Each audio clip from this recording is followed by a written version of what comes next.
Quand on est arrivé devant, un des représentants des forces de l'ordre nous a dit « vous rentrez pas ».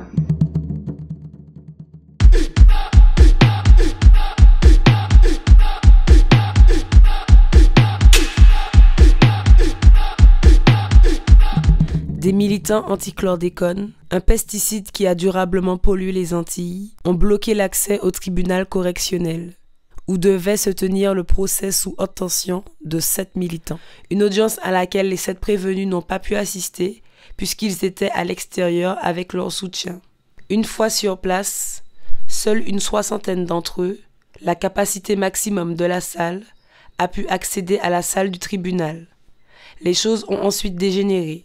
Certains manifestants ont tenté de pénétrer à l'intérieur de force. Les forces de l'ordre postées sur place ont fait usage de gaz lacrymogènes à leur encontre.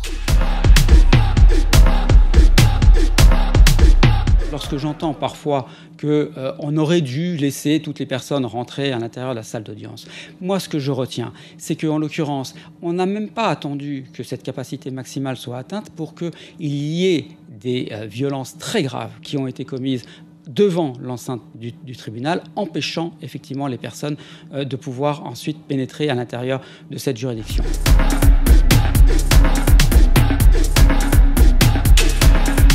Je suis la fille de Charlie, un des 7 militants qui ont été interpellés pour avoir mené des actions à caractère pacifique pour dénoncer le génocide par empoisonnement au chlordécone.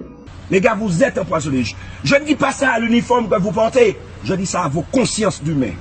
Donc le 13 janvier, le jour du procès, ma sœur Clarène et moi, nous sommes arrivés à Fort-de-France à 13h30. Donc il y avait déjà beaucoup de personnes qui étaient venues soutenir les 7 militants, qui étaient à la maison des syndicats avec des pancartes, des drapeaux, des tambours, des conques de lambi, pour faire une marche le long du boulevard. Par rapport à l'heure, nous sommes allés directement devant le palais de justice, puisqu'on voulait voir notre papa avant qu'il rentre dans la salle. Arrivé devant, ma soeur et moi, on a été impressionnés de voir le nombre de représentants de forces de l'ordre qui avaient des fourgons préparés, tout, casque et tout, visier à bouclier. Non, c'était impressionnant. Mais après, surtout que voilà, j'ai jamais assisté à aucun procès. Je sais pas si c'est habituel, mais ça me semblait pas du tout habituel. Donc quand on est arrivé devant, un des représentants des forces de l'ordre nous a dit vous rentrez pas. Ma sœur Clarène, elle a demandé comment ça on rentre pas. Il a dit vous rentrez pas. Et là on a dit oui mais notre père c'est un des accusés, donc d'ailleurs il est juste là. Il nous avait pas encore vu, mais lui on l'avait déjà vu debout en train de parler avec les avocats et d'autres personnes que je saurais pas identifier. Il nous a dit de toute façon vous rentrez pas avec vos pancartes. Parce qu'effectivement, on avait oublié dans la précipitation de déposer nos pancartes. Du coup, ma Clarène, elle a dit, c'est pas un problème, on va les laisser là, nos pancartes, voilà, c'est pas le plus important. Et elle nous a dit, mettez-vous sur le côté, je vous ai dit, vous rentrez pas maintenant.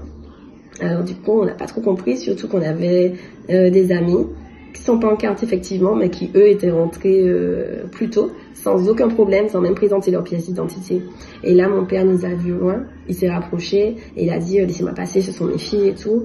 Donc du coup, on a pu se faire nos embrassades sur le trottoir devant le palais de justice.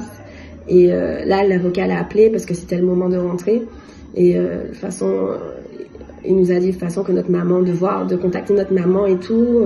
Donc on l'a rassuré, on lui a dit c'est pas un souci, que voilà, notre mère allait gérer.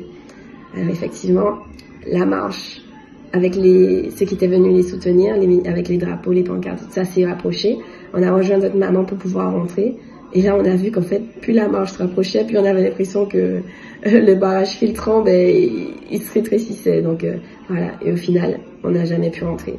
La salle d'audience, elle était pas du tout remplie. Je pense qu'il devait y avoir une 30aine de personnes et je sais pas, peut-être une 15aine de soutiens aux militants, parce que je présume qu'il y a d'autres personnes qui étaient munies d'une convocation et qui devaient comparaître aussi cet après-midi. Donc ouais, 30 personnes au total, dont 15 qui étaient des soutiens et des sympathisants. Quand je les ai entendus arriver, je me suis rapprochée des grilles et j'ai dû négocier avec 2 des policiers pour pouvoir rentrer, en prétextant que j'étais doctorante à l'université de Lille 2 et blablabla, blablabli. Du coup, j'ai pu rentrer parce que le chef de la sécurité du palais me l'a permis. Il filtrait l'entrée, c'était déjà fermé quand je suis arrivée. Il devait être 13h30. Et il y a un autre truc qui m'a un peu interpellée aussi, c'est le fait que le chef de la sécurité du palais me demande une fois et que j'étais derrière le portique, si je voulais faire rentrer d'autres gens alors même que je n'étais pas identifiée comme étant une prévenue, tu vois, donc j'ai aucune légitimité à dire telle personne et telle personne va prendre la place des proches des prévenus. Et ce qui veut bien dire qu'en fait il y avait de la place pour absolument tout le monde, sauf pour les soutiens et les sympathisants et les proches des prévenus. On est bien conscient que tout le monde n'allait pas rentrer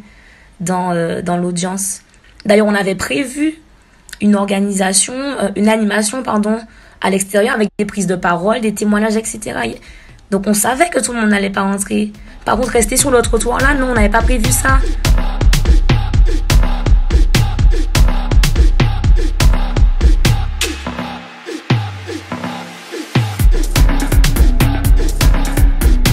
En 2016, il avait effectivement fait le choix de laisser rentrer plus de personnes au sein de la juridiction, au sein de la salle des pas perdus. Eh bien, malheureusement, ce dispositif qui avait été monté à l'époque n'avait pas permis d'assurer la sérénité des débats en aucun cas, puisque c'est d'ailleurs ce qui a justifié, à la suite de cette audience, le dépaysement de cette affaire à Paris.